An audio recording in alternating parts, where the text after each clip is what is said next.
Hello and welcome to today's video. My name is Kenra Ankh, the Hybrid Monarch, and you are at the Monarch Castle. I hope you enjoyed today's video.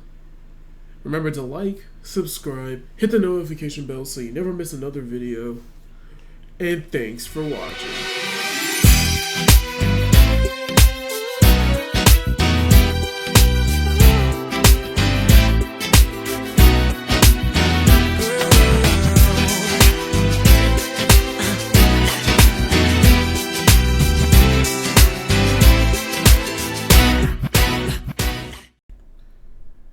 Los Angeles.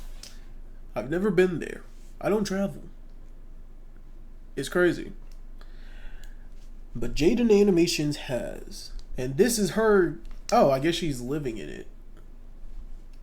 Yeah. Anyways, we're about to see. This is JaidenAnimations, my experience living in Los Angeles.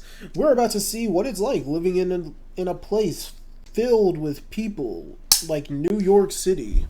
Let's get started. 9 years ago, James and I talked about what it was like living in our home state, Arizona. I honestly don't remember most of what we said in that video. I tried to rewatch it as a refresher and maybe a little trip down memory lane, but turns out after 5 seconds I'd rather be guillotined.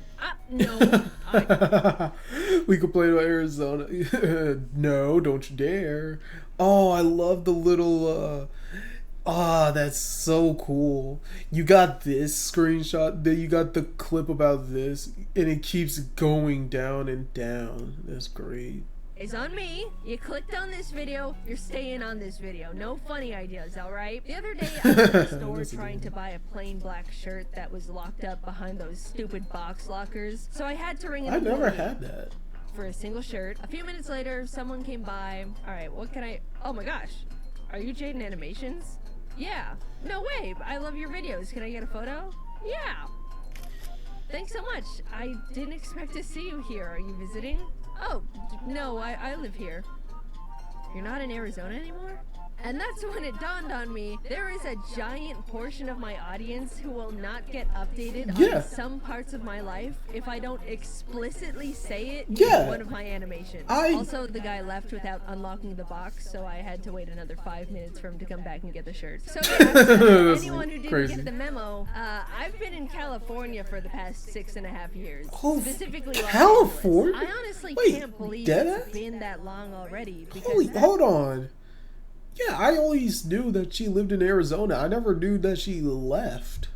6 years that she's been in California and Los Angeles? Holy shit.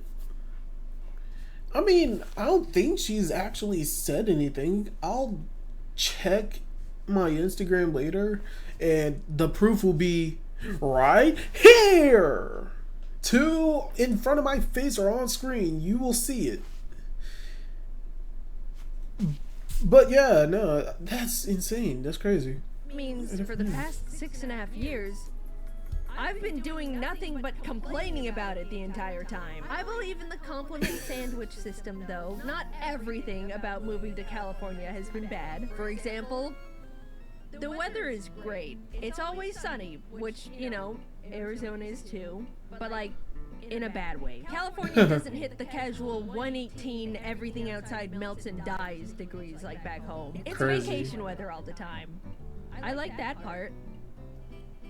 The drivers here are assholes. Arizona isn't all sunshine and rainbows in the driving department either. When I was learning to drive as a teenager, my mom told me to never honk at people no matter what because there's a chance they'll just shoot me. But because of the sheer volume of people on California roads all the time, it is a completely different beast. And every single one of them is driving to go kick babies because they hate their fellow man. Compassion does not exist on the California freeway. And by that, I mean blinkers. You know, the very helpful and necessary communication tool that tells people you'd kindly like to move into the... That's so true. People don't be using blinkers. I use blinkers all the time. I use my blinkers all the time when I'm driving. And yet, other people do not use blinkers. And it's like they act like it's a sin to use blinkers. Like, for fuck's sake, use the shit. Oh man, it pisses me off every time. Lane, it's a sign of weakness here. If you even think about turning your blinker on, every single car in your vicinity will speed up and refuse to let you merge because they cannot handle the idea of a different car being in front of them. How can they get to their destination faster if a car that was in front of them in a different lane suddenly shifts to the side 12 feet? People will go out of their way to merge into the lane just to speed past you and spit on your windshield. When I turn my blinker on, which I still do because I refuse to let this barbaric driving culture corrupt me, a car will speed up and then merge in front of me. If you need to be in my lane and I need to be in yours, we literally have to stay at our same speeds and shift. It's simple. There's no point in you blocking my merge just to merge into my lane anyway. Oh my god, it pisses me off so much. They do it all the time. God. If I had no money and got $1 every single time someone took advantage of my blinker, I'd have enough money to move out of this godforsaken state. One time I turned my blinker on, checked my blind spot, and in the amount of time it took for me to look back at the road and start merging, a car way behind me had That's the thing. I don't experience any of this. I don't experience any of this. Louisiana is pretty damn fine with traffic in some places. In some places. Other places is terrible. I visit New Orleans a lot.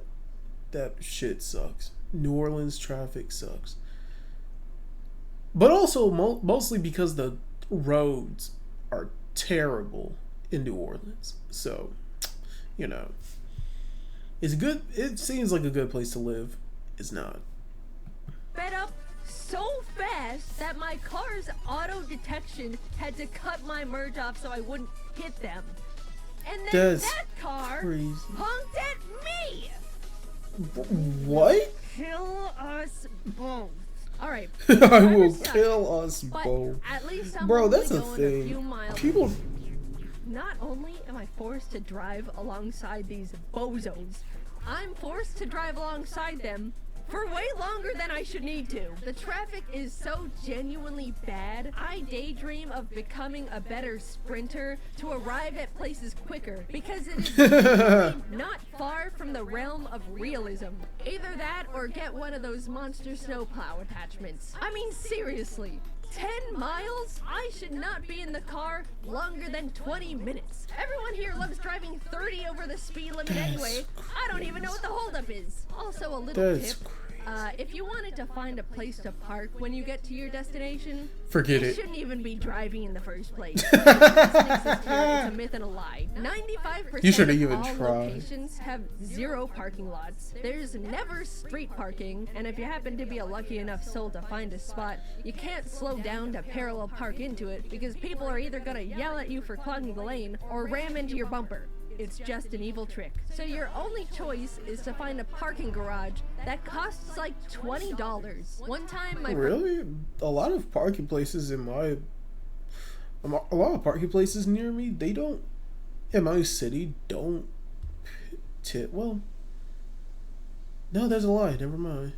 Or maybe it's not $20. I don't know. I've never had to pay for parking like that.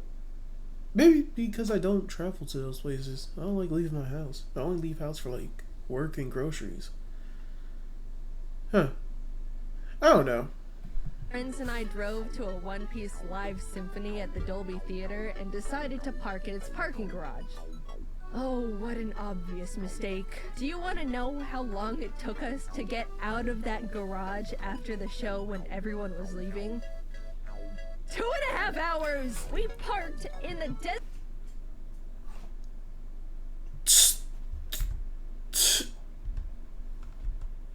Yeah, that's it.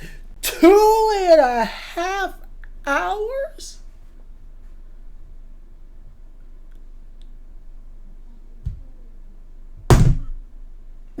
Even my phone was so surprised that it fell.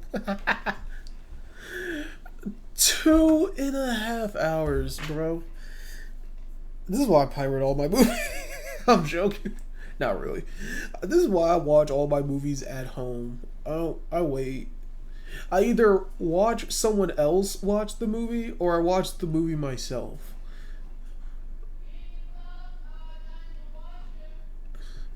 Hold on, let me. My clothes are done. Hold on, give me a sec. It's crazy though.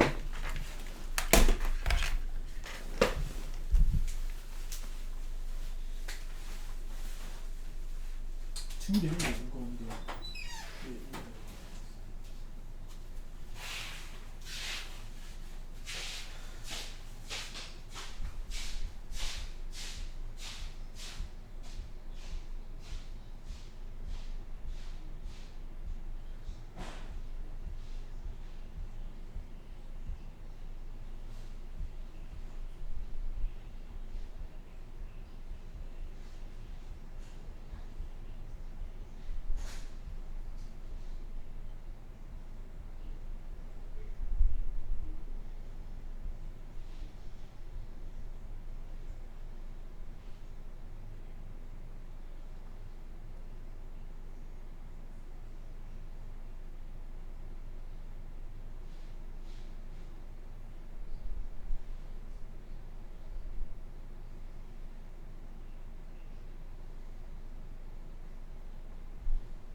Okay.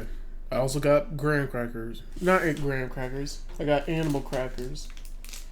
I got animal crackers next to me, so I'll be eating those. Let's continue. Designated parking garage for a show and paid 2.5 hours of our life on top of real life money. So what if you don't have a car? Then you don't have to deal with any of this, right? You can't walk anywhere. What do you think this is? Any other country? You can get a bike or a motorcycle, but again, with the quality of drivers around, you might as well play Russian roulette every time the wheels touch asphalt. Maybe with the right setup and some expendable funds, you could just get around with rideshare apps. But Man, getting an Uber is so expensive out here. It might as well be considered a luxury in itself. If you're taking an Uber either to or from the LAX airport, I guarantee it'll cost at least $100. And the drivers don't get like any of that, by the way. Once I had a driver complain to me about the ride rates the whole trip, which was not asked for to begin with. He said he had a client once trying to go to LAX and they were being charged $100, like I said. But the driver was only gonna get $30 from them. What? They offered to charge $80 cash for them to do it outside the app as a win-win. Don't ever take this type of offer, kids. That was incredibly dangerous. But that's just where the landscape of Uber is here. Also, fun little tip. Never tell any drivers the place you're going to or from is your actual home. This is for everywhere, not just California. Sure, if they ask, it's normally small talk, but when it's not, you're in danger. Yikes. Now that guy won't leave your driveway. And the police say they can't do anything because he hasn't actually committed a crime yet. Just lie and say it's a friend's place or something. It's not worth the gamble, and lying to strangers is fun. That was a free survival hint from the friendly neighborhood YouTuber. Put that one in the back of your pocket. Speaking of LAX. Also, don't say it's your friend's place. Because they might go to your friend's place too, and that's so fucked up. Just say that it's a place that's being held, that you're going, just say you're heading to a party and this is the place that is being held at. You don't know whose place it is. It's just some random person's place. That's all. Just say that. Because I brought it up earlier. That place is actual hell on earth. If someone gets sent there after death, I would consider it a viable punishment for being a bad person. But innocent people are forced to be subjected to it every single day, and it's inhumane. You have every single asshole with a plane ticket in the entire city and beyond enter through the same stupid entrance, forced to drive through the same loop bumper to bumper until they get to their specific gate. No branching paths, no attempts to categorize the types of arrivals, just a single slaughterhouse line like cattle. But in normal slaughterhouse lines, the cattle don't hate each other. I was talking about bad merging before. It is legitimately survival of the fittest in the LAX horseshoe. Absolutely no one will let you merge lanes ever unless you threaten to fist fight them right there on the concrete. One time I sat with my blinker on in traffic that was not moving for 15 minutes straight, and a dude still refused to let me start merging once cars started inching forward. I had to sit there making direct eye contact with him until he was uncomfortable enough to let me get in front of him. It is personal. I am not the same. I don't think I could ever survive the traffic in Los Angeles. Nah. I really would just start running people over. I'd start just like, you know what? Fuck this shit. I'm so sick and tired of y'all niggas. BAM! I could not, bro. This seems like a hell on earth. Which hell of a boss? Did Hell of a Boss? Actually, I'm thinking about Hell of a Boss because I love that shit. I feel like they did an episode and they came to Earth. Did they say it was what place was it? Was it Los Angeles that they said this is just like hell? Good to be back at home or something like that. That shit is hilarious. Person when I'm in the LAX horseshoe. None of us are. Some dudes in the 1960s decided they wanted everyone that ever planned to visit LA to suffer instantly when they got here. And they simply got away with it. I've spent so much time talking about traffic and the airport. I haven't even talked about living in LA yet. Well, that part sucks too. Everything is so absurdly expensive here, it's almost comedic. Jesus. Almost. Maybe raise the prices of food like $10 more and I'll start to chuckle.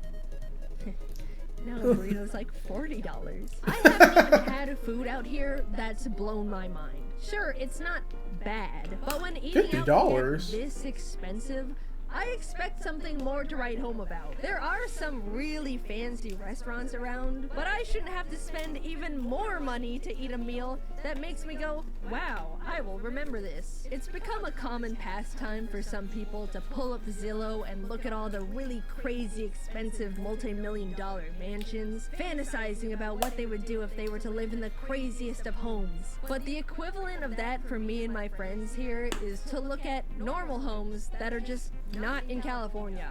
Oh, look at that one! 3 bed, 2 bath for like $2,500 a month. That's insane. Here, the same thing can go upwards of $7,000. Oh my god. Now, don't get me wrong. I'm very lucky and fortunate enough to not have to worry about finances as much. I can afford to live in a more expensive place here. It's not gonna break my bank. But at the same time, I'd like to still be relatively smart with money. Sure, I tend to splurge on plushies and trinkets. Yeah. Haha, Jaiden's buying another Miku figure. But outside of that, I'm really not spending money on anything else. I'm not into luxury cars or clothes or any of that type of culture. It's trinkets, plushes, and admittedly a little too much DoorDash. But I have a job that I can perform literally anywhere in the entire world. And I'm sitting here wasting extra costs on living in one of the most expensive cities in America. It feels bad. And I don't know if you picked up on it yet, but I don't even really like it here all that much. So why? Why do I choose to burn extra money just to exist in LA? The single reason is all of my friends are here, and I'd happily shovel extra funds into a giant furnace to be near them because that's what makes a place feel like a true home. But all of my friends are also content creators that can work anywhere too, and if we all just banded together and decided to move somewhere else, that would sure be swell. Unfortunately, it takes... That's really how it is with friend groups. I don't have a friend group like that. But it really is just like, oh man, if we were all like super far apart from each other, man, I wish we could all live in the same place.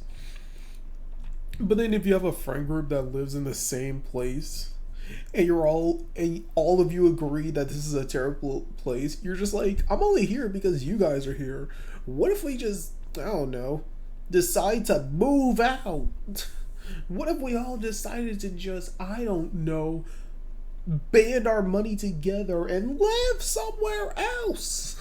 A lot of time, coordination, and resources That's to try true. and figure out an entirely new place to move a giant friend group of people. So we've That's so essentially true. soft-locked ourselves here until we can all agree it's time to get out of here. I'll give LA some credit. The main thing that makes it great is the fact that everything is always happening here. There's always some sort of fun event going on. Concerts, tours, random pop-ups. I went to a live screening of the season 2 finale of Severance where the cast got to talk about it afterwards, and that was one of the coolest experiences of my life so I don't far. know what You Severance name is. It is happening in California. Truly, you will never be bored here Oh, if you're science always looking for something to do, and I recognize that is incredibly valuable. But at the same time, it means there's always tourists visiting, and Los Angeles is a very disgusting city for tourists to visit. It smells like pee all the time. The tourist trap areas are so trashy. There's constant crowds everywhere you go. When it rains, the pee smells even worse. Every once in a while, I need to go into the city for some reason or another, and those are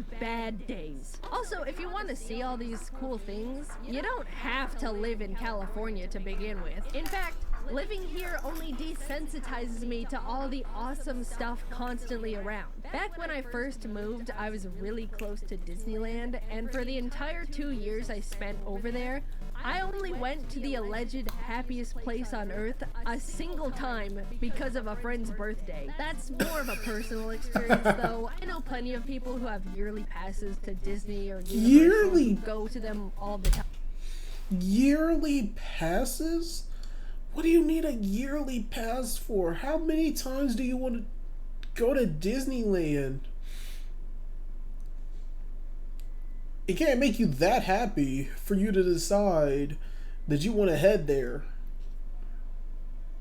Like, bro, I feel like I'm happier in my own bedroom. If I had a refrigerator in here and a connected bathroom, I'm staying here. Like, bro, what? But for me, I always just think, I can go there anytime, so maybe Yeah. later. And then later is multiple years. I consider it a privilege to be able to live in LA. It's expensive. A lot of people dream of coming here and making it big. And if you can afford it, you can definitely live luxuriously. But I am just really not built for all that. I grew up in a tiny desert town with like no people in it and prefer to be holed up in my house 90% of the time watching YouTube until my brain is mush. That is me. However, as much me. as I want to uproot everything again to live somewhere else less expensive and more compatible with my preferred lifestyle, I do think LA is a good place for me to be right now. Both the YouTube and animation industry are here. I don't need to travel for most of the events I get invited to, and content creators are always visiting for something or another, so I get to meet a lot of fellow creator friends. I can't say anywhere else in the world can offer all these benefits that specifically apply to me right now, and it's also just a lot of fun. I might not exactly like it, but LA is my home for at least the next few years, and I do get to have a lot of fun here with my friends. It's a toxic relationship, I suppose, but I'm sure in a decade when I'm somewhere else and reminiscing on the past, I'll have very fond memories of it all. So I can complain all I want while I'm here, but deep down, I know California has been such a huge part of the most defining years of my life, and I'll hold a very special place for it in my heart for a long time. Yeah. LAX and the drivers are just excluded from it, though. I'll love those parts forever. I posted a little video, but if you missed it, we're selling Tostada merch for the first time ever because everyone begged and pleaded for it. Please go check it all out. I think everything turned out so silly and good, and she's only available until September 7th. And here's a picture of her for the people who stayed till the end of the video. Okay, bye-bye. Oh, so adorable.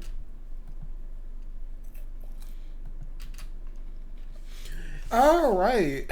Yeah, that was great. That was good. Yeah. I just wasn't expecting her to be living in Los Angeles. But yeah, I could see her pain and frustration through the traffic shit. That's crazy. But a bunch of other stuff is like, yeah, like you want to move if you think it's a terrible place, but at the same time, depending on who you are, what you're doing, and yada yada other stuff, it's like, I can't move yet. Like maybe one day in the future I'll move, but not today. It won't be now, and it won't be soon, but it'll be very later. And that's basically me, because one day I'll move out. One day I'll move. But until then, I'm staying here.